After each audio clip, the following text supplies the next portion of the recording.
Que a paz de Deus e a luz do nosso Senhor Jesus Cristo nos envolva, nos ilumine hoje, agora e eternamente. Todos que vieram de Vitória, todos que vieram de Timbaúba e de algumas localidades, muita paz para todos. O tema da palestra na tarde de hoje, nós queremos passar para vocês que esse tema é um tema de esclarecimento, é um tema de renovação, de observação, dentro do movimento espírita, para que nós que temos o compromisso de levar a doutrina de Jesus, que venhamos levar essa doutrina com grande responsabilidade. Porque aquilo que não é nosso, nós temos que ter o maior cuidado do que aquilo que nos pertence. Se esta doutrina, ela pertence ao Cristo, nós temos que sabê-la como conduzir, como administrar essa doutrina. Porque isso são almas que todos nós temos o compromisso de zelar e moralizar por elas. Porque a maioria dessas almas, um dia, terão que retornar ao plano espiritual. Com o tema, os 10 erros do movimento espírita no Brasil. É o tema da tarde de hoje. O Cristo, por sua vez, quando ele fazia as colocações a respeito da verdade, ele dizia: eu sou o caminho, a verdade e a vida, e ninguém vai ao Pai a não ser por mim. Quando Jesus pronunciava esta palavra, ele demonstrava claramente a seriedade que ele tinha nos objetivos que ele veio fazer nesse planeta de expiação e morte. Ele sabia que a sua verdade iria custar a sua própria existência. Ele sabia que a sua verdade ia custar o seu sofrimento, o seu martírio e a sua crucificação. Mas a verdade, para os espíritos superior à verdade, não existe duas verdades, só existe uma verdade. E esta verdade colocada pelo Cristo fazia com que o cristianismo ganhasse força, ganhasse coragem, porque na realidade os cristãos primitivos, eles eram o contrário a todos os conceitos de aberração sociais que acontecia na época. Eles não concordavam de forma, porque era um povo moralizado. Sendo um povo moralizado, este povo, guiado pelos ensinamentos cristãos, eles não admitiam de forma nenhuma a corrupção que existia no reinado, a prostituição que existia no reinado. Então, este cristianismo era forte, porque ele batia realmente de frente com o conceito de inferioridade que eles não poderiam aceitar de nenhuma forma. O Cristo deixou essa grande imagem de um renovador de ideias, acabando com as ideias negativas e trazendo as ideias positivas. Por sua vez, toda ideia positiva, quando cai dentro da sociedade, existe um processo de rejeição. A sociedade não aceita. Os cristãos, eles pagaram caro por isso. Mas como eles pagaram caro? Porque eram lançados às feras, eram lançados às fogueiras, mas o seu conceito do cristianismo não mudava. E não era um conceito que a gente possa dizer assim, que poderia ser modificado de uma hora para outra, não. Era o conceito de uma fé inabalável dita pelo próprio Allan Kardec. Esta fé inabalável, colocada por ele, demonstrava que a doutrina espírita, ela é a continuação da coragem dos exemplos de Jesus. Veja mesmo que frase belíssima. É a continuação da sua coragem, é a continuação do seu próprio exemplo. Passas o tempo e as renovações sociais grotescas começam na realidade a acontecer. Só que a posição de muitas religiões nesse contexto é de observar e de moralizar o seu próprio adepto.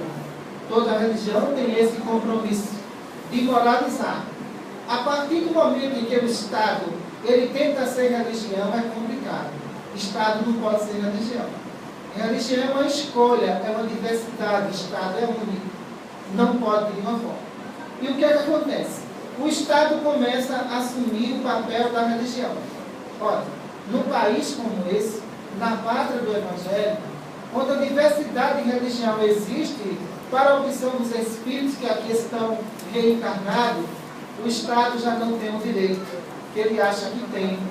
O Estado tem o seu dever, mas não tem o direito de opinião religiosa. A partir do momento em que o Estado ele começa a ter as opiniões e querer modificar a conduta religiosa dos adeptos de qualquer religião, esse Estado está em crise moral.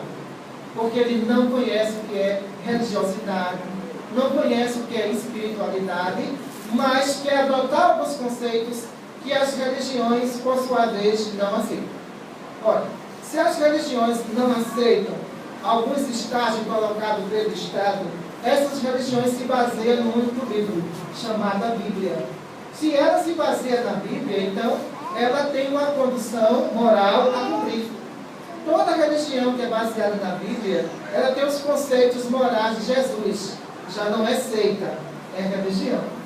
Por ter os conceitos morais de Jesus, isso quer dizer que esses conceitos têm que ser respeitados pelo Estado. Ora, o Estado tem a sua Constituição. A Constituição do Estado tem que ser respeitada. Se a Constituição do Estado tem que ser respeitada, a Bíblia e os seus ensinamentos colocados ali, o Estado também tem que respeitar. Também tem que consultar as religiões sobre as suas decisões, que vai atingir todo um clero religioso. Quando a gente escolheu esse tema, os 10 erros do movimento espírita no Brasil, foi para chamar a atenção de algumas situações que a gente sabe que nós não podemos ter a mesma ideia do Estado. Num conceito liberal, ou muitas vezes, em alguns conceitos imorais, a religião tem a sua posição moralista. Essa posição moralista é uma situação sustentável, passa décadas e mais décadas, e essa sustentação é única, porque é baseada no Evangelho de Jesus. Quando eu vou para a primeira questão, relacionados aos erros dos movimentos espíritas, eu classifiquei o seguinte: todos nós somos irmãos, todos nós estamos unidos no mesmo conceito de evolução espiritual.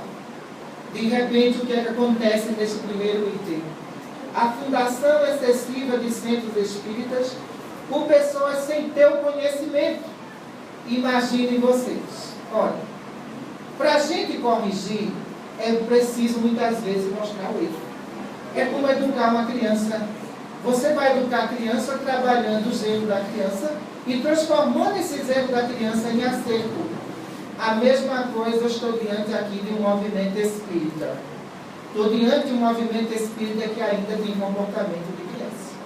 Porque a partir do momento em que se reuniu diversas pessoas para fundar uma instituição espírita, saiba de uma coisa: essa fundação exige responsabilidade e moralidade de todos.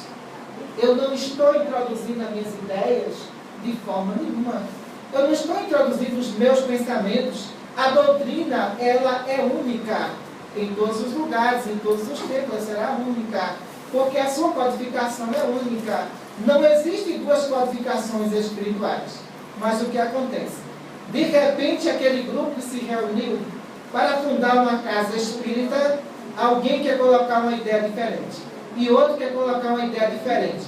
Ah, já não estou gostando. Essa fundação já não deu certo. Você fica com o seu grupo, que eu abro outro grupo.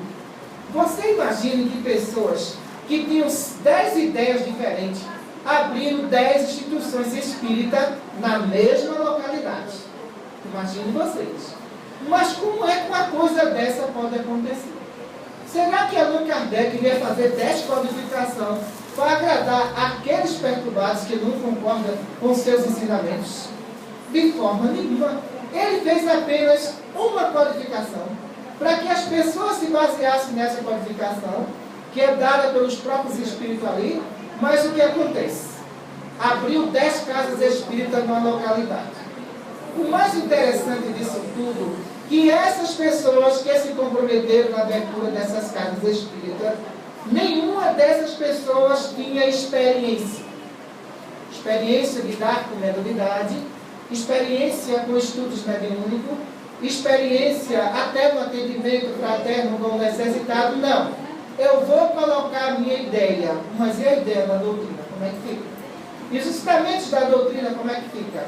A minha ideia é, fulano que abriu a 9ª casa, o outro que abriu a 1ª, eu vou colocar a reunião pública no mesmo horário. O que é isso?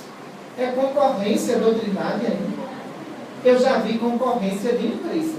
Mas concorrência de espírita, esta é a primeira vez que eu vejo neste mundo. Porque é interessante como é que essas reuniões, elas funcionam tudo no mesmo horário e no mesmo dia. Mas por que eu estou fazendo isso?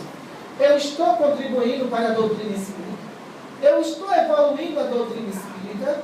Eu estou tornando a doutrina espírita mais popular. Não, eu não estou não. Pelo contrário, eu quero apresentar o que é meu, mas eu não estou apresentando o que diz o Evangelho segundo o Espiritismo. Eu não estou apresentando o que diz o Livro dos Espíritos. Não estou apresentando o que diz a Gênese. Eu estou colocando a minha opinião. Sabe o que aconteceu? As 10 casas espíritas da localidade fecharam. Por falta de adepto, certo? Por falta de trabalhador, por falta de atendimento ao necessitado, o necessitado foi abandonado. E se o necessitado foi abandonado, ele procura outra religião. Ele procura outro conceito religioso. Porque, na realidade, nós temos que entender que nós temos que acolher, nós temos que educar e nós temos, acima de tudo, que dar o exemplo de tudo isso que nós estamos falando. Mas o que aconteceu? Aquelas 10 casas espíritas que foram abertas, imagine vocês, todas elas com o nome de amor e de fraternidade. Ora, é muita hipocrisia, me desculpe, mas é muita hipocrisia mesmo. Se de repente eu não me entendo com o meu irmão que está ali, eu não tenho ainda o amor dentro de mim, eu não tenho ainda a compreensão dentro de mim. Por não ter o amor e a compreensão, eu chego lá e coloco Centro Espírita Amor de Todos. Mas como amor de todos? Se você não teve amor a uma pessoa que está ali, que teve uma ideia diferente da sua, e você foi fazer concorrência para com ele.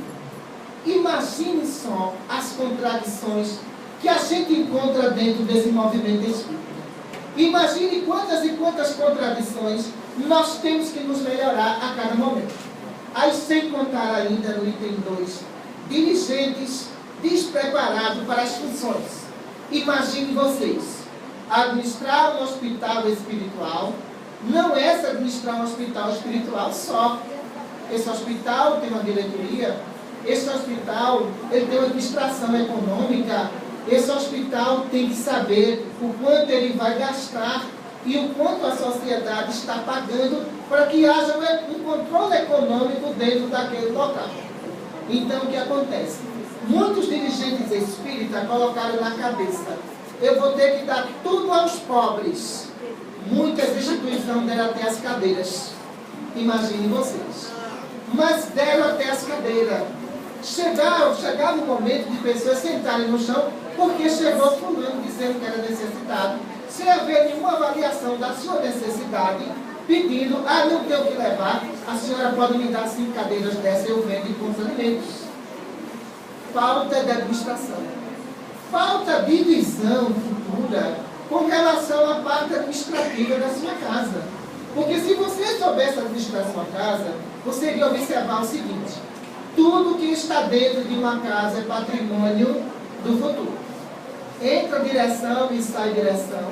Esse patrimônio ele tem que ser conservado. Só que as administrações de muitas casas não pensaram dessa forma não. O que aconteceu?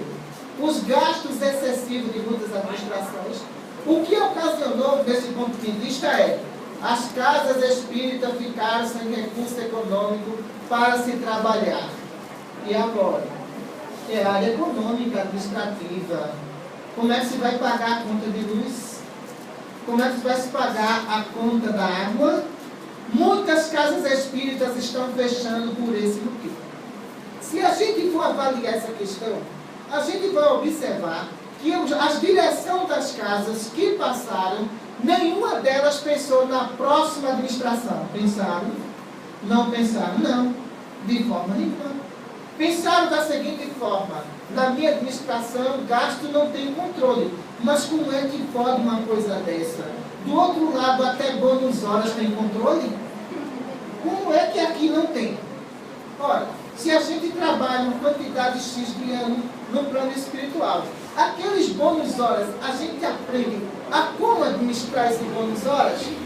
Ora, se a gente aprende como espírito a administrar os bônus horas, por que os dirigentes não souberem administrar a parte econômica das casas? Falta de experiência administrativa. E de repente o que acontece? De direção democrática se tornaram verdadeiras direções de ditaduras, de imposições. Nós somos uma doutrina que temos a liberdade de escolha. Nós somos uma doutrina que temos a liberdade de expressão. Cada um pode chegar para mim ali e conversar, que eu vou ouvir. Mas os dirigentes tamparam seus ouvidos e disseram: quem manda aqui sou eu. Nem os espíritos, nem os mentores mandam. O que é que o mentor de uma casa vai fazer de uma casa dessa? Me diga mesmo. Me diga, seu dirigente. Sem contar mais ainda com os cargos que essas pessoas assumiram, que eu considero cargos vitalícios. Como é que pode uma coisa dessa? Nem a morte é vitalícia, porque a gente está do outro lado, vai ter que voltar a reencarnar. Não iremos ficar eternamente do outro lado. A reencarnação, ela é obrigatória, mas como é que pode uma direção se comportar deste modo? Eu passei 4 anos, vou passar mais 4 anos, vou passar mais 4 anos e assim sucessivamente. E as novas ideias, cadê? A pessoa chegou a uma determinada idade que muitas vezes ela não tem uma visão da pessoa atual, mais jovem. E as novas ideias como ficaram? As novas ideias foram enterradas. As novas ideias não foram administradas de nenhuma forma. Por não ser administradas, sabe o que acontece? Aquela administração faliu. Quando essa administração faliu, sabe o que aconteceu? Aonde é que está a juventude? Onde é que ela se encontra? Nunca teve oportunidade nenhuma. Eu vou tocar neste assunto ainda. Nunca teve oportunidade nenhuma. O que é que acontece? Aquele cargo vitalício, o dono da instituição, que eu considero dono da instituição, desencarnou. Terá que responder do outro lado. E agora, quem vai administrar todos os recursos da casa? Não tem. Fecha a casa. Fechou uma porta de tratamento. Fechou uma porta para estudo mediúnico. Fechou uma porta para a reunião mediúnica, porque aquele dirigente, por ele não ser um dirigente democrático, foi um ditador. Ele não permitiu que a doutrina espírita expressasse seu conhecimento através de novas ideias. Aí, de repente, o que é que acontece? Alguém diz: vamos fazer um curso administrativo para a gente saber como conduzir essa situação. Faça um curso humanitário primeiro, para mostrar aos dirigentes das casas espíritas que eles têm que ter amor, que eles têm que ter desprendimento, que eles têm que ter respeito aos seus trabalhadores, para que haja uma condução dentro da doutrina espírita de responsabilidade. Mas não que eu vejo, não, de nenhuma forma. Na terceira questão diz o seguinte: pessoas sem terem referência de casas espíritas colocaram o evangelho na mão e disseram o seguinte: eu sou do movimento espírita. Imagine vocês. Pessoas essas que muitas vezes a gente olha como espírito e diz: mas qual é a casa que ele pertence? Qual o mentor que vai assistir esse rapaz que está dentro desse movimento espírita? E muitas vezes o dirigente responsável de alguma casa pergunta a ele, para ele entrar na tribuna, para apresentar sua casa: você pertence a que casa espírita? Não, eu sou do movimento espírita. Mas como é que pode uma coisa dessa? Como é que eu posso ser do movimento espírita e não ter nenhuma casa responsável sobre meus atos? Sem ter nenhuma casa de referência. o que aconteceu? Uma epidemia geral nessa questão. As pessoas não queriam mais assumir reunião mediúnica. As pessoas não queriam mais assumir horário dentro das casas. Simplesmente, diz o Evangelho aqui, pegaram o Evangelho, colocaram embaixo do braço e disseram: eu vou pregar o Evangelho do Cristo. Eu sou do movimento espírita. Mas como é que pode um absurdo isso? Porque aquela pessoa, muitas vezes, é uma pessoa que fuma, é uma pessoa que bebe, é uma pessoa que dentro da localidade onde mora é mal vista por todas as pessoas, pelo tipo de comportamento que exerce dentro daquele bairro, e de repente representando Jesus, a coisa é muito séria. Então nós temos que entender que todo aquele que faz parte de uma casa, que tem referência de uma casa, essa pessoa pertence ao movimento espírita. Eu concordo. Agora, uma pessoa que de repente ela saiu do nada, sem ter nenhum conhecimento necessário, ela adota essa postura de administrar os ensinamentos da doutrina espírita. Veja os que estão aí em redes sociais, que muitas vezes a gente observa.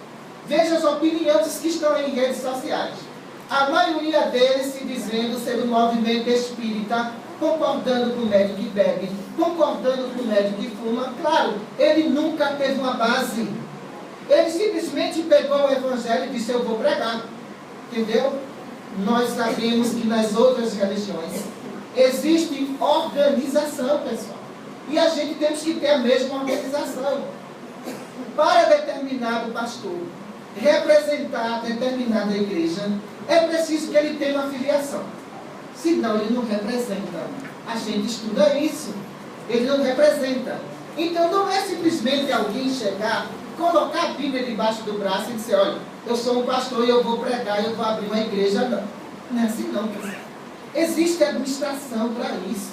Existe organização para isso.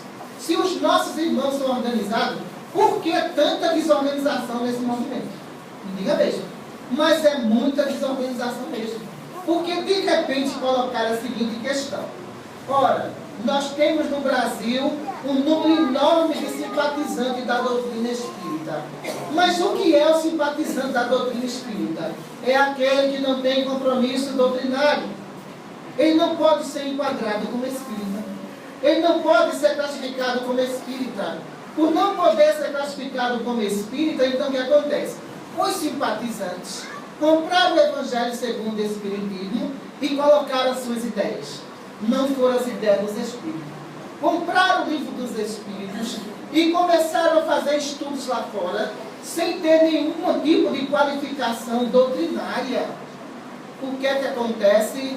Uma doutrina com várias opiniões. Como é que pode? Se a qualificação só é uma. Kardec só fez uma. Eu desconheço, tem uma segunda. Como é que pode os ensinamentos estar bem claro, está bem positivo, e de repente cada um tem uma interpretação ao seu agrado, ao seu defeito? Imagine você que existe médico procurando na qualificação onde é que está escrito que ele pode beber. Imagine você. Imagine outros procurando na qualificação, dizendo lá onde é que ele pode fumar. Ele pode procurar, ele não vai encontrar nunca. Mas ele não vai encontrar mesmo. Pode procurar nas obras de André Luiz, nas obras do Dr. Vicente de Menezes, que vocês não vão encontrar em nenhuma parte dizendo que médico pode beber. Mas o que acontece? Aqueles que estão dentro do movimento espírita se colocam na situação de dizer: eu sou do movimento e eu tenho livre-arbítrio. Você tem livre-arbítrio para a sua escolha, mas para manchar o nome da doutrina você responde. Quando partir daqui você responde, no plano espiritual. E no item 4 é interessante o seguinte: desligamento parciais de jovens em reuniões mediúnicas e administrativas. Os jovens perderam a oportunidade. É mais um erro seríssimo. Porque eu confio no jovem de 15 anos. Eu confio numa jovem responsável de 10 anos de idade. Porque eu sei que toda a renovação doutrinária se encontra na juventude. Eu sei que através da juventude pode vir belíssimos livros futuros para estudo mediúnico. Agora o jovem, dentro do movimento espírita, ele tem o seu dia de diversão, uma vez por ano. Depois desse dia, esqueça a juventude. Não é isso? Porque jovem foi feito para cantar violão, porque jovem foi feito para declamar poesia, mas jovem não foi feito para brincar passe. Jovem não foi feito para falar na tribuna. Jovem não foi feito para fazer uma prece. Espera aí. A partir do momento que eu tenho essa visão restrita e eu quero impedir a evolução da juventude, eu estarei exterminando a doutrina espírita no futuro. Tenha certeza disso. Porque sem juventude não há comunicação espiritual no futuro. Sem juventude não há palestra no futuro.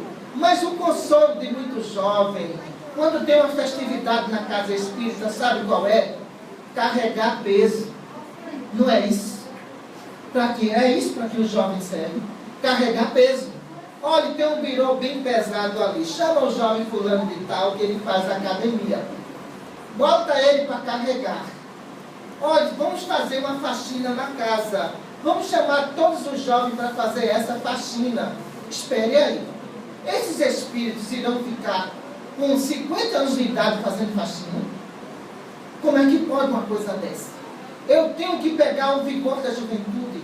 Eu tenho que investir na juventude para daqui a 10, 5 anos eu ter bom resultado dentro do movimento espírita.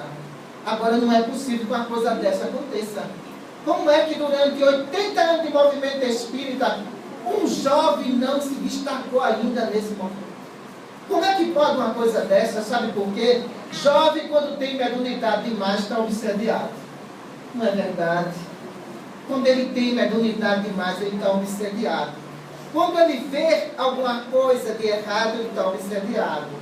Quando ele quer psicografar alguma mensagem de uma entidade evoluída, ele está obsediado. Mas quando é uma pessoa que falha mediunicamente, de uma certa idade, está certa? De forma nenhuma. Nós temos que olhar que a nossa doutrina, existe nela o conceito de igualdade entre todos. Se de repente me apresenta uma jovem de 10 anos de idade, alguns médios que eu trabalho têm essa idade, 10 anos de idade, e esse médium diz, olha, eu estou tendo uma evidência de uma determinada pessoa que está me orientando. Eu tenho que parar para ouvir o problema do jovem. Eu não posso dizer para aquele jovem, faça uma prece, lê o evangelho e vá dormir. Isso não é resposta para o médico que está começando a sua mediunidade, não. Eu tenho que parar para ouvir, lhe dar maior atenção, porque ali pode estar um grande médico. Ali pode estar as grandes mensagens do futuro para a doutrina espírita. Relembrando Allan Kardec, a codificação foi feita através de jovem. E aí? Será que esse jovem de Kardec questionou o livro dos Espíritos, estavam todos obsediados? Se Kardec valorizava a juventude, por que o movimento espírita despreza tanto a juventude? Eu coloco a realidade em todas as minhas palestras. Porque se alguém se diz que é médio de desdobramento e tem 15 anos, olha, eu acho que algum espírito obsessor está levando você. Você tome cuidado com isso. Isso é um perigo tão grande e ele doido para fazer também. Então, como é que pode uma coisa dessa? Nós temos que entender que a juventude, ela merece respeito e dedicação de todos. A outra questão, o item 5. Isolamento de jovens nos seus setores, sem ter a oportunidade de obter experiência com as pessoas mais velhas. O que é que acontece? Olhe, a sua reunião não é um estudo mediúnico, não. A sua reunião é uma reunião de jovem. O horário dessa reunião é 8 horas da manhã no domingo. Você imagine jovem acordar 8 horas da manhã no domingo. É praticamente impossível. O que é que acontece? Esses jovens, sem ter o contato das pessoas mais velhas, sem ter o contato das pessoas mais experientes, o que é que acontece? Esses jovens se tornaram completamente abandonados. Como é que eles irão assumir uma responsabilidade? Como é que eles vão assumir um setor mediúnico se de repente se apresenta para a direção da casa, a direção diz que você é jovem, você não pode agora ir com estudo mediúnico, só pode ir quando completar 30 anos. E é tanto dos absurdos com relação a isso, o trabalho da juventude, que alguns dizem o seguinte: eu não coloco os jovens de 15 anos para aplicar passe, porque isso vai retardar o seu crescimento. Você imagina essa questão para afastar o jovem? Porque você aplicando os passos com 15 anos, você vai se tornar um anão, devido à doação de fluido. É isso que a direção, que o movimento espírita quer dizer. Que aquele jovem que já chegou a uma altura de 1,70 m, com a aplicação de passo, vai ser reduzida a isso? Isso é um absurdo. Todas essas questões colocadas para o jovem é para afastá-lo do trabalho. Tenha certeza disso. É para não dar oportunidade aos jovens. Sabe por quê? Porque eu gosto quando eu me sento com o jovem frente a frente. Me questione. Pode trazer a pergunta que a gente responde. Porque ali estão novas ideias trazidas de planos muito mais avançados do que esse. Por que os dirigentes têm tanto medo dessa renovação? Por que os dirigentes temem tanto ao jovem? Mas o jovem, robusto, forte, pode pegar peso. Mas ele não pode aplicar um passe. Ora, eu acho que pegar peso é até muito mais prejudicial para ele, já que ele está com crescimento ósseo. Ele pode ter um desvio até de coluna. Agora, impedir desse jovem receber comunicação espiritual, impedir desse jovem aplicar um passe, é um absurdo. Nós temos que mudar o nosso conceito. No item 6 diz o seguinte: excessos de livros de alta ajuda, deixando a ciência espírita esquecida. É interessante isso. Nós espíritos, eu, doutora Cristina Santos, que estou vos falando, nós fizemos uma pesquisa aqui no Brasil com relação a livro de alta ajuda espírita e com relação a livro científico. Imagine vocês que os livros de alta ajuda chegaram a 98% de publicação, pessoal. Como é que pode uma coisa dessa? O livro de alta ajuda, o que aconteceu? Os médios começaram a pensar um como os outros. Existiam médios que tinham mediunidade científica. Esses médios, de tanto ler livro de alta ajuda espírita, o que aconteceu? Anulou a sua mediunidade. E começou a psicografar frases bonitas, frases daqui, frases ali. Ora, o que diz a ciência espírita? Ciência, filosofia e religião. Ora, se eu só coloco a questão da alta ajuda, isso é tão prejudicial para o movimento espírita que eu vou lhe explicar por quê. Estamos vivendo a era tecnológica. Estamos vivendo um avanço científico. Se de repente a gente fica nas leituras psicológicas e não na científica, o que é que acontece? A ciência avança e a doutrina fica. É o que está acontecendo atualmente. Porque todas as explicações com relação a patologias espirituais, em pouquíssimos livros a gente encontrou, a gente tomou como base André Luiz, dentro da realidade que ele coloca em algumas obras deles, mas as outras obras não alcançaram André Luiz. Ficaram para trás. O que a gente quer dizer com isso? Se de repente a gente não trabalhar a ciência, não trabalhar a filosofia, não trabalhar a religião, a doutrina espírita se transformará no futuro a religião da alta ajuda. Imagine vocês.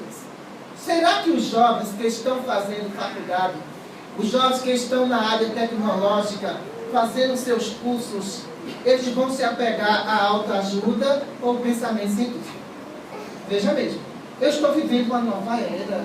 Se eu estou vivendo uma nova era, eu tenho que começar a pensar da seguinte forma: a doutrina espírita chegou no limite dos livros de alta ajuda. Parou, tá bom?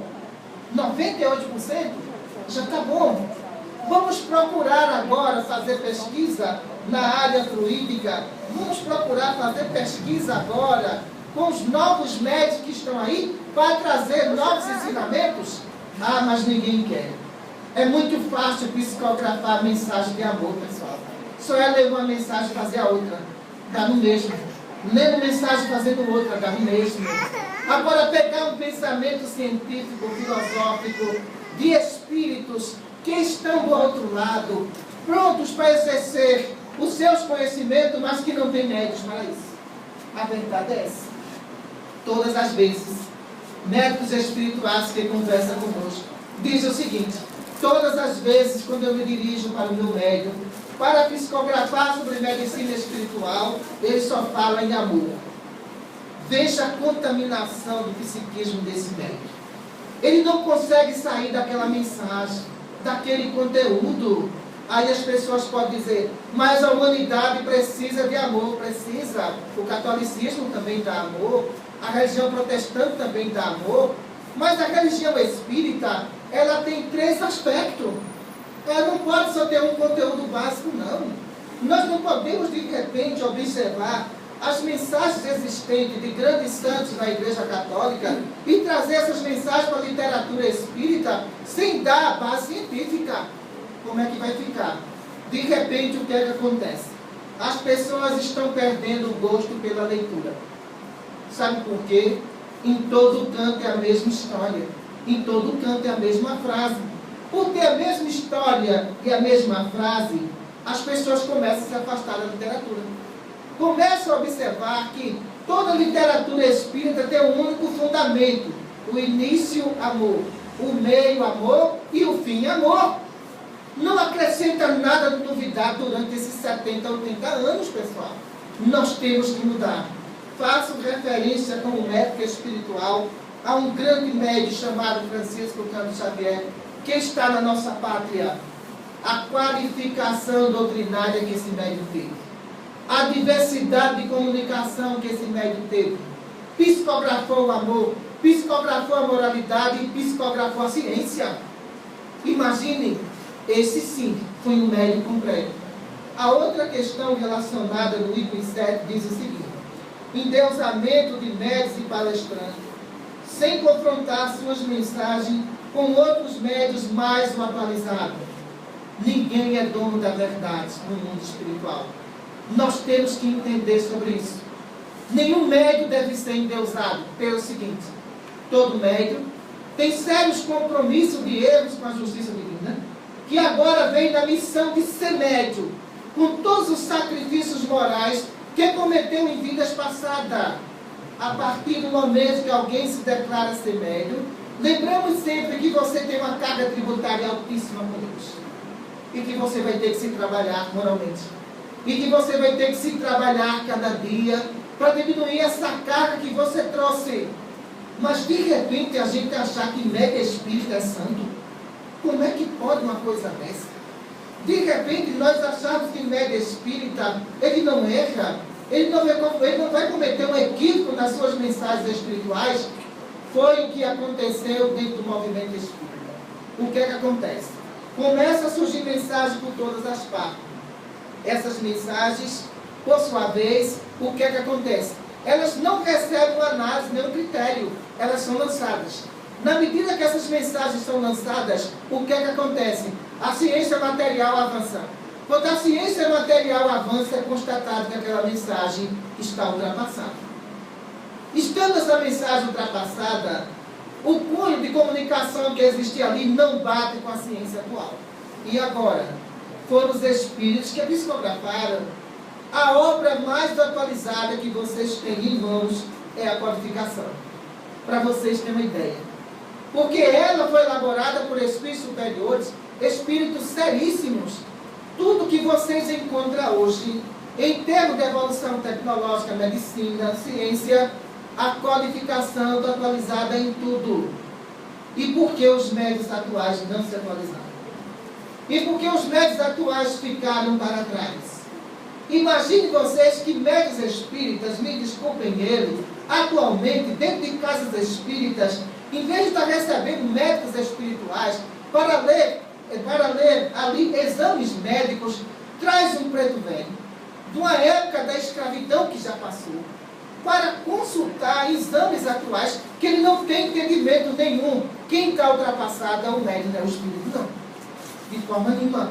É o médico que tem que se atualizar. Ele tem que entender que aquela fase passou, mas ele não entende. Agora, como eu vou atualizar meu grupo mediúnico? Trabalhando na juventude. Eu tenho que acreditar na juventude. Eu tenho que dar responsabilidade dessa juventude. Eu tenho que mostrar à juventude que essa juventude ela é capaz. Porque quando eu estou psicografando comigo, existem duas jovens ao meu lado, da idade de 20 a 25 anos, está ali, olha, ao meu lado.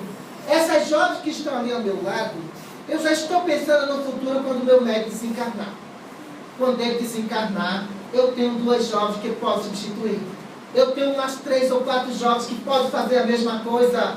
Agora, se de repente eu coloco na cabeça de um médico, que está dentro de uma casa espírita, que está dentro de um movimento espírita, que ele é imortal, é complicado uma situação dessa. O tempo vai passar, a juventude vai envelhecer, a juventude perdeu a oportunidade e foi embora. O médico principal da casa desencarnou. Pode entregar a chave porque fechou a instituição. Então, não é possível que um movimento espírita, diante de tantos e tantos anos, só conseguiu desenvolver poucos médios. O que é que acontece? Qual é a causa disso tudo? Será que os médios de destaque dentro do movimento, eles estão se achando mega estado espiritismo, que não pode ser substituído por outros médios? Só existe médio porque existe espírito, pessoal. Se de repente os espíritos se afastarem desses médios, a mediunidade deles será suspensa. No item 8, fazer concorrência entre si mesmo. Já explicamos esse fato. Nós somos uma família. Se nós somos uma família, nós temos que tomar consciência disso. Se alguém, de repente, dentro de uma casa está necessitado, é trabalhador da casa, vamos ajudar aquele trabalhador da casa. Mas veja o que aconteceu dentro do movimento espírita. O trabalhador da casa saía para fazer a campanha do quilo com fome. Os filhos com fome. E quando chegava dentro da casa espírita, com vergonha não falava nada. Ele ia pedir para os outros e a sua barriga estava vazia. Como é que pode um absurdo desse? Nós temos que cuidar também do que é nosso. E de repente o que é que acontece? Aquela pessoa se dizendo necessitada, que nunca aquele dirigente viu. Olha, amanhã o senhor venha pegar o seu farnelzinho, que está tudo pronto. Enquanto o seu trabalhador estava passando fome. Enquanto o filho do trabalhador estava passando necessidade, eu tenho que ajudar primeiro os da casa, que está ali. Isso é caridade. Isso é caridade. Eu tenho que ajudar o da casa, para depois eu ver a necessidade dos que estão lá fora. Agora, se de repente aquela trabalhadora que fazia a campanha do quilo, que ia para as ruas, chegava com fome e ela não era atendida, ela deixou a doutrina espírita, ela tinha suas razões. Mas como ela tinha suas razões? Porque ela não entendeu a mensagem. Quando a gente fala amar uns aos outros, nós temos que amar os que estão aqui. Nós temos que amar os que estão lá fora. Então muitas pessoas deixou a doutrina espírita por essas razões. Porque estavam passando fome e necessidade. E aquela campanha que poderia ser dividida para ela não foi. Foi dividido para o necessitado. E o trabalhador da casa passando fome. Como é que uma coisa dessa pode existir? São erros que nós não podemos repetir de nenhuma forma. Porque eu, como médica, digo que em todos os hospitais que eu vou, se existe um trabalhador nosso que está desempregado, reúne todo mundo e ajuda. Mas ajude mesmo. Faça por ele, porque ele é um trabalhador da casa e necessita de ajuda. Agora, é muita hipocrisia. Vocês fazem um farnel. Muitas vezes você dá 10, 15 feiras e ao seu trabalhador que está passando fome, ele não tem direito a receber 1 quilo de arroz. Vamos pensar nisso? No item 9 diz o seguinte: cobrar por seminários e simpósio, afastando o público mais carente. É muito problema aqui, não? Muito problema mesmo. Olha, médios dá de graça o que de graça recebesse. Pelo seguinte, Allan Kardec, quando fala sobre isso, médios interesseiros, ele diz o seguinte, que o médium, ele deve, de todas as formas, ter o seu trabalho e o seu emprego. Ele não ser sustentado pela doutrina espírita de nenhuma forma. Mas muitos médios colocou na cabeça o seguinte: tudo que eu estou fazendo em termos de seminário, de simpósio, é em benefício da doutrina espírita. Isso foi um erro gravíssimo cometido. Pelo seguinte: Os simpósios começaram com um preço muito baixo. O seminário também. Depois isso aumentou de tal forma que a classe mais carente desse país, pesquisa nossa, não conhece o que é a doutrina espírita. Não sabe o que é o livro dos espíritos. Não sabe o que é o Evangelho segundo o Espiritismo. Sabe por quê? Porque o Espiritismo, de repente, ele criou mercadoria da alta sociedade. Quando se faz um evento, tenha certeza de uma coisa, que não há cota para pobre. Não há cota para pobre. Vai realmente quem tem condições de pagar. Quem não tem condições de pagar também não entra. Mas como é que eu posso fazer isso com a doutrina? Que tem poucos adeptos. A doutrina espírita tem poucos adeptos nesse país, ou quase nada, entendeu? Em comparação a outras religiões. E de repente eu vou formar um público e escolher esse público. É o público VIP. Eu vou escolher. Então esse público vai ter direito ao ar-condicionado, à poltrona, porque esse público pagou. Mas e aquelas pessoas carentes que perderam seus filhos? Que querem uma consolação? Que querem ouvir o Evangelho segundo o Espiritismo? O que é que reserva para essas pessoas? Nada. Não pode ser assim, não. Eu não conheço a doutrina espírita dessa forma, não. Eu conheço o cristianismo de Jesus, quando ele sentava em praça pública e chegava leproso e eles curava. Eu conheço o espiritismo dessa forma. Eu conheço o espiritismo da forma em que se aproximava o servo de Jesus e ele curava. Eu conheço o espiritismo e o cristianismo dos sermões das montanhas, dito para todas as classes sociais que ali se encontravam.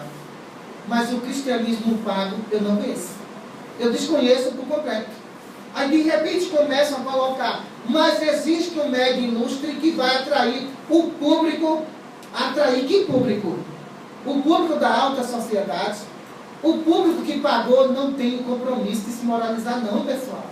Vamos colocar isso em mente. Aquelas pessoas que pagaram, elas querem ouvir o que elas querem.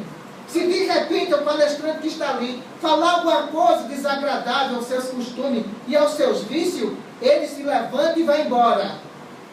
Pode ser que ele seja um simpatizante da doutrina espírita, mas ele não é um espírita. Ele está pagando para se consolar. E as pessoas carentes que moram nesse bairro, como é que fica?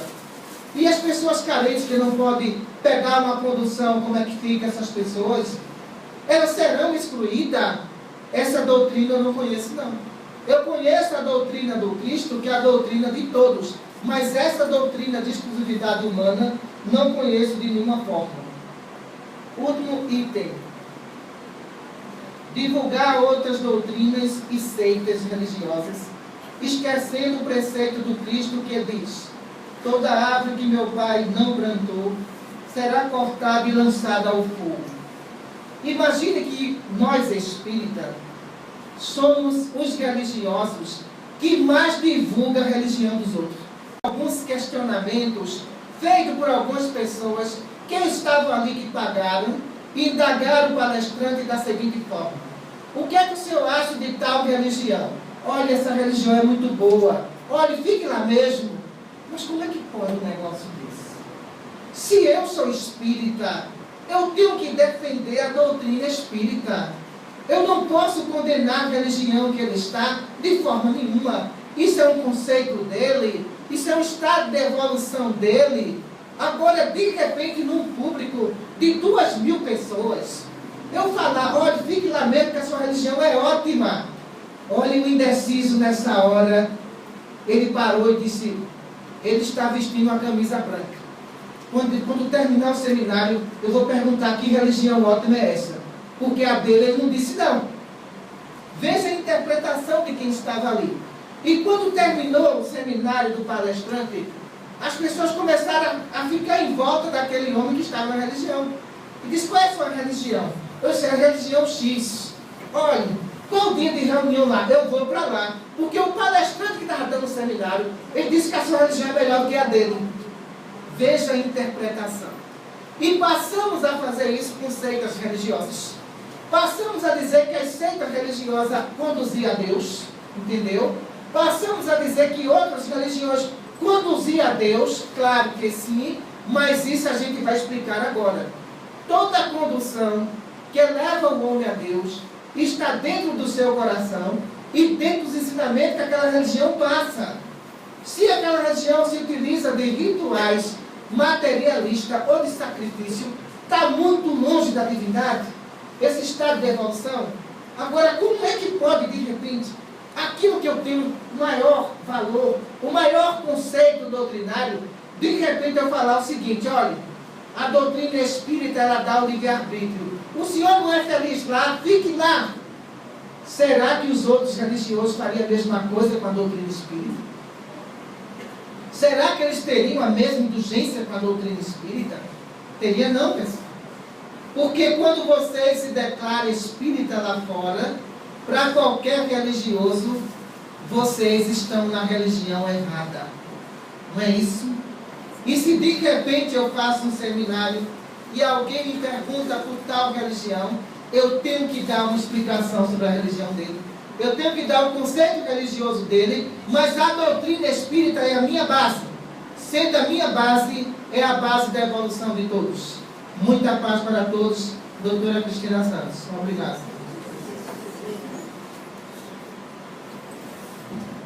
E nesse momento de harmonia, convidando a doutora Cristina para proferir a prece de encerramento. Senhor Jesus, Tu disseste, Senhor, que vieste para que todos tenham vida, e vida em abundância, Senhor. Que esta vida, Senhor, resplandeça em todos os ambientes. Que os espíritos superiores que aqui nos cercam, Senhor, derramai sobre todos nós a Tua paz, o Teu amor e a Tua compreensão. Muita paz para